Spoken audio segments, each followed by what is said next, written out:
ጉባኤ ኒቂያን ስንመለከት የተወደዳችሁ የቲክቶክ ቤተሰቦች እንግዲህ መስከረም 21 ቀን የሚከበረው የእመቤታችን የቅድስት ድንግል ማርያም በተለይ በግሸን ደብረ ከርቤ የሚከበረው በዓል ይታወቃል። በዓለም በሀገር ውስጥ በሀገር አቀፍም የሚታወቅ በዓል ነው። ይህ በዓል ብዙሃን ማርያም ይባላልና በዓሉ ብዙሃን ማርያም ለምን ተባለ ስንል አንደኛ ከማርያም ጋር ከእመቤታችን ከቅድስት ድንግል ማርያም ጋር ስያሜው የተያያዘ ሆኖ ሲጠራ እናያለን። ብዙሃን የሚለውን ለምን አገኘ ስንል እንደነገርኳቸው አስቀድሜ በጉባኤ ኒቂያ በዘመኑ በነበረው ንጉስ ቆስጠንጢኖስ አብያተ ጣዖታት ይዘጉ፣ አብያተ ክርስቲያናት ይከፈቱ፣ ከእርሱ በፊት የነበሩት እነ ዲዮቅልጥያኖስ እነ ትራጃን እነ ድምጥያኖስ የሚባሉት በጣም ሃርሽ የሚባሉ ነገስታት ክርስቲያኖችን ካደሩበት አላሱር ካሉበት አላሳድር ያሏቸው በአደባባይ በህዝብ መሃል እንዳያመልኩ በካታኮምፕ ወይም ደግሞ በምድር ልብ ውስጥ በጉድጓድ ውስጥ በዋሻ ውስጥ እስኪያመልኩ ድረስ ስቃያቸውን ያሰቃዩቸው የነበሩት እነዛ ጨካኝ ነገስታት ምን ብለው አውጀው ነበር ካልን አብያተ ክርስቲያናት ይዘጉ፣ አብያተ ጣዖታት ይከፈቱ። ቤተ ክርስቲያን እንዲዘጉ ነው ያደረጉት። የጣዖት ቤቶች ደግሞ እንዲስፋፉ ነው ያደረጉት። ክርስቲያኖችን ሲያሳድዱ ከአናብስት ከአራዊት ጋራ ሲያታግሏቸው ሲጫወቱባቸው በልክ ቲያትር በሚታይበት አደባባይ ላይ ቲያትር ህዝብ ተሰብስቦ ድራማ እንደሚመለከት ክርስቲያኖችን ከተራቡ አናብስት ጋር በመጣል ክርስቲያኖች እንዲሰቃዩ እነሱ ግን ሲዝናኑ ነበር። በእሳት ሲያቃጥሏቸው ነበር። ዛፍ ላይ አንጠልጥለው ደግሞ ሲገርፏቸው ነበር። ቤታቸውን ዘግተው በላያቸው ላይ ቤት ሲያቃጥሉ ነበር። በመጋዝ ተረትሯቸው ነበር። ያላደረጓቸው ነገር የለም። በበርሜል ውሃ አፍልተውም በዛ ይቀቅሏቸው ነበርና እጅግ የሚዘገንን ስቃይ ሲያዩ የነበረበት ወቅት ነው። በዛ ሰዓት ምናሉ እነዛ ጨካኝ ነገስታት አብያተ ክርስቲያናት ይዘጉ፣ አብያተ ጣዖታት ይከፈቱ ተብሎ ነበር ማለት ነው። ነገር ግን ቆስጠንጢኖስ ሲመጣ ይሄንን አዋጅ ገለበጠው። አብያተ ጣዖታት ይዘጉ፣ አብያተ ክርስቲያናት ይከፈቱ ብሎ ደግ ንጉስ ለክርስቲያኖች የሚያዝን እግዚአብሔርን የሚፈራ እንደውም ርህራሄውና እስከ መመነን ሁሉ ንግስናውን ጥሎ ሊሄድ የነበረ በመቅድመ ፍትሐ ነገስት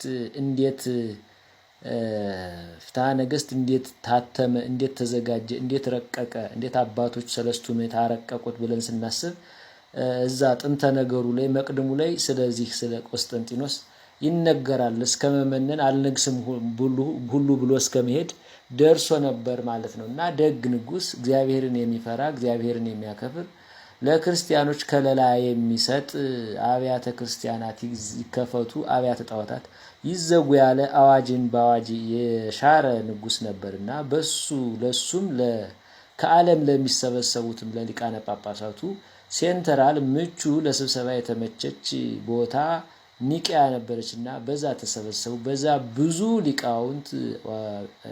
ሊቃነ ጳጳሳት ናቸው ተሰብስበው ነበረ።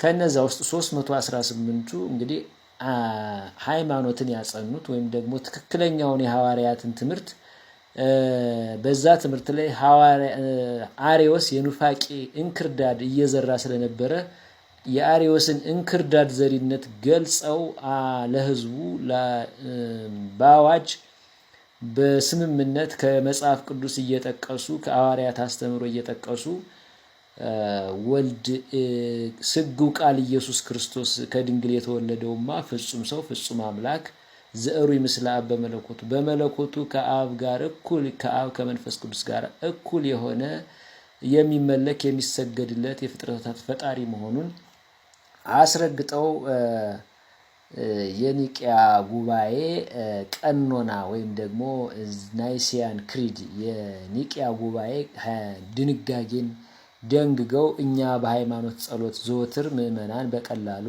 እንድናገኘው እንድንጸልየው መሰረታዊ ሃይማኖት ፒላሮችን ምሰሶችን ምስጢረ ሥላሴ ምስጢረ ሥጋዌን እንድንናገርበት ያወጁበት ጉባኤ ነበር ማለት ነው። ስለዚህ ብዙ አባቶች ከመላ ዓለም ተሰብስበው ስለተወያዩበት ስለ ሃይማኖት አስተምሮ ስለ ሃይማኖት አዋጅ ስላወጁበት ድንጋጌ ስላስተላለፉበት ብዙሃን ማርያም ይባላል። እመቤታችን በዚህ የተጨመረችበት ምክንያት ምንድነው ካል እንግዲህ አጼ ዘርዓ ያዕቆብ ግማደ መስቀሉን የጌታችን የኢየሱስ ክርስቶስ ቀኝ እጁ ያረፈበት የቀኙ ክፍሉ የመስቀሉ ቀኝ ክፍል ከእስክንድሪያ ከግብጽ አባታቸው አጼ ዳዊት ለማምጣት ሄደው እዚህ ኢትዮጵያ ውስጥ ሳያስገቡት ሱዳን ውስጥ ስናር የሚባል ቦታ ላይ እርሳቸው ከበቅሎ ወድቀው ስለሞቱ በዛው ለተወሰነ ጊዜ ቆይቷል። በኋላ ግን በልጃቸው በአጼ ዘርዓ ያዕቆብ ዘመነ መንግስት ወደ ኢትዮጵያ ገብቶ ጊሸን አረፈ ማለት ነው። እና ጊሸን ሲያሳርፉት አጼ ዘርዓ ያዕቆብ ግማደ መስቀሉን ካሳረፉ በኋላ የእመቤታችን የቅድስት ድንግል ማርያምን ጽላትም በዛው በሰሩት ቤተክርስቲያን ስላስቀመጡ የእመቤታችን በዓል መታሰቢያ በዚያ ነበርና ብዙሃን ማርያም ተብሎ በኢትዮጵያ ይታሰባል ማለት ነው። መስከረም 21 እንግዲህ እንደሚታወቀው አርዮስ ወልድ ፍጡር በመለኮቱ በአብ ፈጥሮ ፍጥረታትን ፈጠረበት እንደ ስራ መሳሪያ ብሎ ነው አርዮስ ኑፋቄ ያመጣው። ነገር ግን እነዚህ አባቶች ከመጽሐፍ ቅዱስ ጠቅሰው አስረዱት፣ ሊመለስ አልቻለም። ነገር ግን አውግዘው ለይተውታል ማለት ነው። ስለዚህ ጉባኤ ኒቂያ የተሰበሰቡትን አባቶችን የምናስብበትና ግማደ መስቀሉ ደግሞ በኢትዮጵያ መጥቶ በግሸን ደብረ ከርቤ አባታችን ጻድቁ ንጉሱ ዘርዓ ያዕቆብ ባሰሩት ቤተክርስቲያን መስቀሉንና የእመቤታችንን ጽላት ያስገቡበት ቅዳሴ ቤቱም የከበረበት ቀን ስለሆነ ብዙሃን ማርያም እየተባለ በየዓመቱ መስከረም 21 ቀን በታላቅ ድምቀት ይከብራል። ከመላ ዓለም ከኢትዮጵያም ከተለያዩ ክፍሎች ምእመናን በአየርም በምድርም መጥተው በበዓሉ ላይ ለበረከት ይሰበሰባሉ። ቦታውም ዳግማዊት ኢየሩሳሌም ግሸን ደብረ ከርቤ በመባል ትታወቃለች ማለት ነው። እግዚአብሔር አምላካችን እመቤታችን ቅድስት ድንግል ማርያምን የእናት አማላጅ አድርጎ ስለሰጠን ክብር ምስጋና ይድረሰው። አሜን።